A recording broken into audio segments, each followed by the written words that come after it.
Basically, I describe it historically as it's a class thing, and it's a gender thing, it's a political thing. So many things conspired to put Yiddish in its place that it's really hard to unwind. But so in the United States, we have, that's really good. We have this whole generation of people who are from Eastern Europe, who are trying to immigrate, trying to assimilate into the United States culture. And they're coming at a time when it's super important for Americans to see immigrants as being assimilated, right? So it's kind of a moment like now. It's very important to speak without an accent. It's very important to move forward in the culture.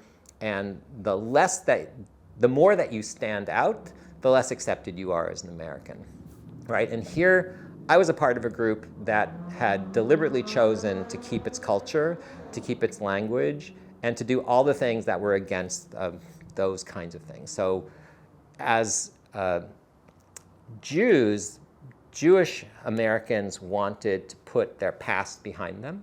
They wanted to be American. They wanted to put Yiddish behind them. And if you spoke with an accent and had this old world tendencies in any which way or form, whether it was being Orthodox or whether it was playing klezmer music, was all kind of like heaped into the same thing. It was like, we're Americans now. And there was a class issue about that. You know, the people who spoke Yiddish were from the working class, and there was a political thing about that too, because the people many of the people who held on to their Yiddish were forming unions and using Yiddish as an organizing tool, and they were the people who were the kind of the grandparents of the people or the parents who set up my shula. So we felt like we sang union songs, and we talked about how important that was to organize. But from a perspective of the United States, those are all things that are still like putting you on the fringe.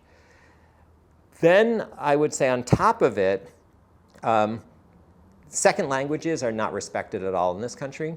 So it's not respected, and it's only, I would say, in the last 20 years that I see a shift in that, especially in Los Angeles. Here you have a very different kind of culture where the fact that you speak, I think half of Los Angeles speaks a different language at home right now.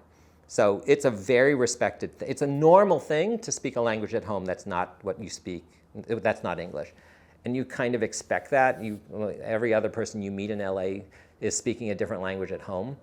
But when we were growing up, the idea that that would happen was anathema, and it was considered repugnant to Americans, and you would deny your own language. So the fact that we were holding on to it, that was another thing. So that's the American context, I would say. So to assimilate, to be American, and then you have Israel coming in.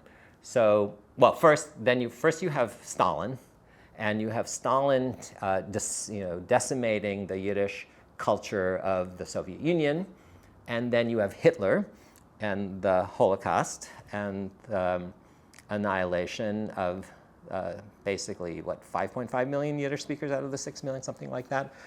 Whatever it is, like an enormous group of people. And so there's an amazing amount. And then out of that, we have the rise of Israel.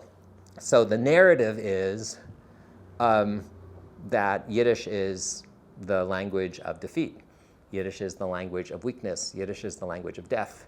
So why would you want to associate yourself with that? I remember I went to Israel for the first time in 1992. I was 14, and people would say, "You speak Hebrew?" And I would say, "No, I learned Yiddish in Los Angeles." And somebody spat on me for saying. They said that I speak Yiddish. It's like "Theh."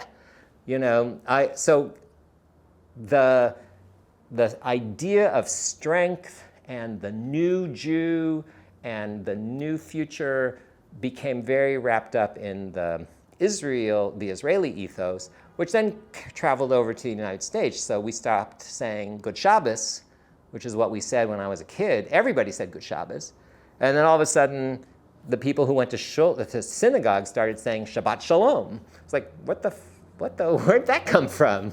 You know, like, how come you started, like, and we would say Sukkot, and it was like, Sukkot. Everything changed, right? And that's because that we, as American Jews, looked to Israel as our compass. And we, as part of the center Shulam movement, were fighting for the right to be a diaspora Jew. We were saying, no, what's important is for us to have our identity here. We had a philosophy of Yiddishkayt, which I didn't even hear that word until I was doing Yiddishkayt probably around 1998 is the first time I heard the word. I didn't even know, but that's the philosophy that we practice, which was you celebrate your culture wherever you are. You create the revolution and create a better world wherever you are. You fight for that wherever you are. Here, you fight for it here. So the Holocaust and the rise of Israel and what was happening in the Soviet Union also was a combination of things that drove people away from Yiddish and made people think that Yiddish was not respectable. And then you had an entire, basically by the time the 70s and the 80s roll around, Yiddish is just languishing. It's like crumbs in the corner of the American Jewish world.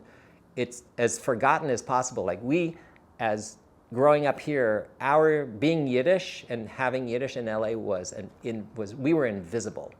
Nobody knew about us.